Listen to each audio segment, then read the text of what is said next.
Bismillahirrahmanirrahim. Assalamualaikum warahmatullahi wabarakatuh. Alhamdulillah. Alhamdulillahi rabbil alamin. Wassalatu wassalamu ala rasulillah Sayyidina Muhammad ibn Abdullah wa ala alihi wa sahbihi wa sallam. Allahumma salli ala Sayyidina Muhammad al-Fatih lima ubliga wal khatim lima sabaga nasiril haji bil haq wal hadi ila siratikal mustaqim wa ala alihi wa sahbihi haqqi qadri wa miqdaril azim, amma ba'd. Alhamdulillah, segala puji bagi Allah Subhanahu wa taala yang telah memberikan kepada kita kenikmatan iman Islam, wassehat wal afiat, sehingga kita masih diberikan umur yang panjang oleh Allah Subhanahu wa taala.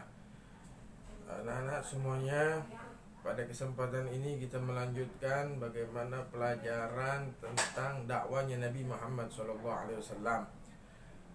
Minggu yang lalu kita bahas tentang kenapa Nabi Muhammad SAW hijrah, karena banyak ancaman, tekanan daripada kaum Quraisy, sehingga Nabi hijrah ke kota Madinah.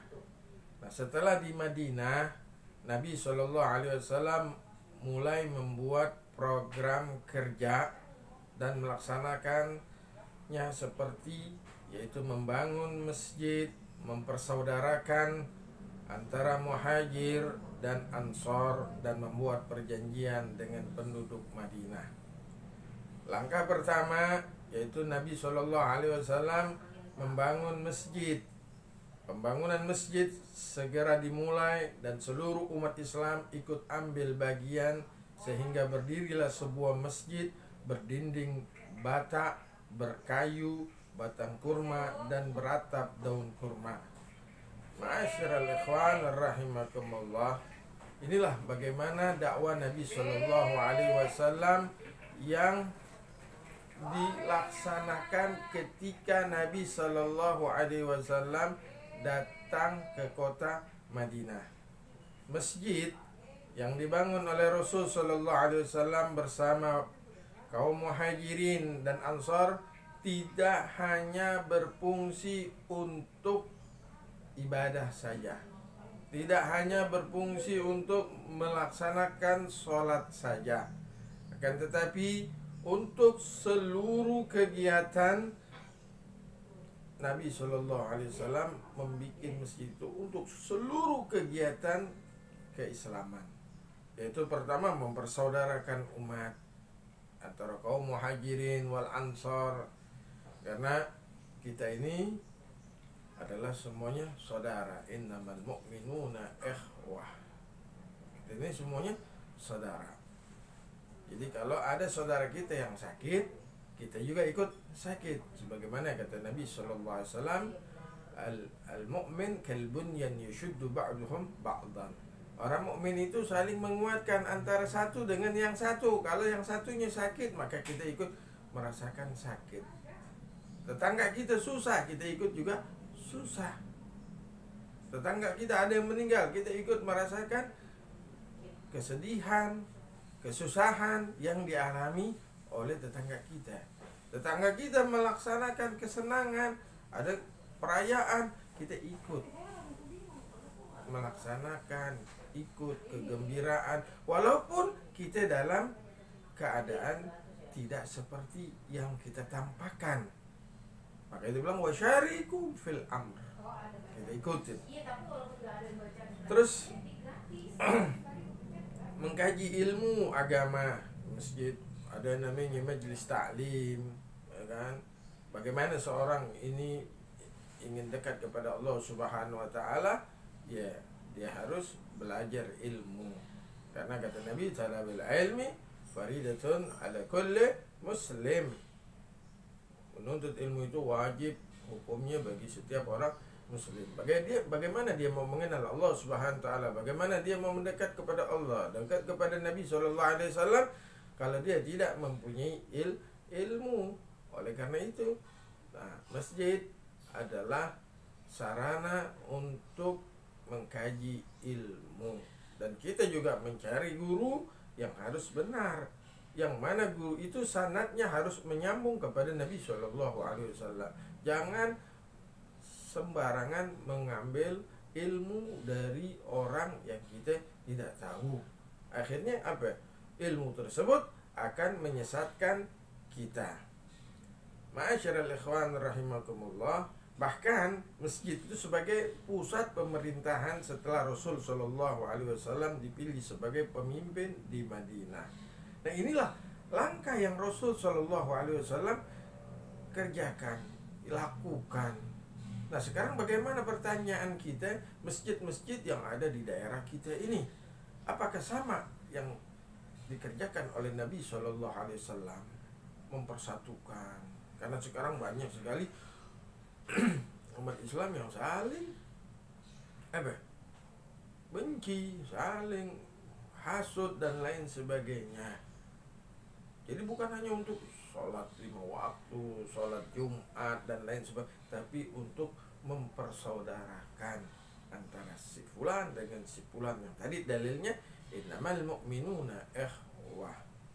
Begitu juga dengan masjid yang ada di sekolah. Kalau yang di sekolah ya selesai. Kalau sekarang seperti di pandemi ini, ya masjid yang ada di semua sekolah ya sudah selesai, tidak ada kegiatan apapun. Nah, oleh karena itu masjid yang ada di daerah ini kepada ketua masjidnya, pengurus masjidnya harus mengoptimalkan, harus menggerakkan masjid itu sebagai sarana yang paling bagus selain daripada untuk sholat 5 waktu tersebut. Kemudian langkah berikutnya Nabi SAW adalah mempersaudarakan antara orang-orang muhajirin dengan ansor. Orang muhajirin adalah orang yang hijrah dari Mekah ke Madinah, sedangkan ansor adalah orang Madinah yang menyambut kedatangan kaum muhajirin. Padahal mereka tidak saling kenal. Kaum muhajirin wal ansor tidak ada yang kenal, tapi karena didikan Nabi SAW, karena ajaran oleh Nabi Muhammad SAW, karena mereka sama-sama satu akidah. Lihat bagaimana kaum muhajirin yang meninggalkan keluarganya, meninggalkan hartanya karena ikut kepada Nabi SAW, dijemput, disambut oleh kaum ansor. Kaum muhajirin tidak punya rumah, kaum ansor mengatakan saya punya rumah 2, ini pakai rumah saya 1. Kaum muhajirin tidak punya pekerjaan, tapi kaum ansor bilang nih saya ada pekerjaan, ambil, pakai, gunakan. Kenapa? Ikatan akidah. Kita kadang sama saudara saja bisa ribut gara-gara hal yang sepele. Bilal bin Rabah itu dibebaskan oleh Sayyidina Abu Bakar Siddiq radhiyallahu anhu wa arda, itu karena iman, karena akidah. Ketika Bilal bin Rabah diseksa untuk keluar dari Islam, yang mana Bilal ditaruh di padang pasir itu tanpa ada baju, menggunakan baju, Bilal dipaksa untuk keluar daripada agama Islam. Tetapi Bilal mengatakan ahad, ahad. Bilal tetap mengucapkan kalimat Allah, Allah. Ketika itu Sayyidina Abu Bakar Siddiq radhiyallahu anhu wa arda datang lewat, kemudian Sayyidina Abu Bakar Siddiq yang membebaskan Bilal bin Rabah. Ibtigha, membebaskannya karena lillah, bukan karena apa-apa, karena iman. Inilah yang diajarkan oleh Nabi SAW. Begitu juga oleh kaum muhajir wal ansor. Oleh karena itu kalian tidak ada yang saling benci, tidak ada yang saling dengki dan lain sebagainya, karena kita nanti akan menghadap kepada Allah Subhanahu wa taala, yaitu dengan hati yang bersih. Yauma la yanfa'u malun wala banun illa man atallaha biqalbin salim. Mudah-mudahan Allah Subhanahu wa taala membersihkan hati kita bisa memberikan manfaat kepada manusia, karena kata Nabi khairun nas anfa'uhum linnas, sebaik-baiknya manusia adalah yang memberikan manfaat. Mudah-mudahan kita bisa memberikan manfaat buat manusia yang ada di muka bumi ini. Pertanyaan tugas kalian adalah apa yang dilakukan Nabi Muhammad SAW di kota Madinah. Mudah-mudahan Allah Subhanahu wa taala memberikan keberkahan kepada kita. Allahumma ya man wafaqa 'alal khair lil khair wa annahum 'alaih. Wafiqna Allahumma lil khair wa a'inna 'alaihi ya arhamar rahimin ya arhamar rahimin ya arhamar rahimin. Wa sallallahu alaihi wasallam Muhammadin nabiyil ummi wa ala alihi wa sahbihi wa alhamdulillahi rabbil alamin. Wal 'afu minkum wassalamu alaikum warahmatullahi wabarakatuh.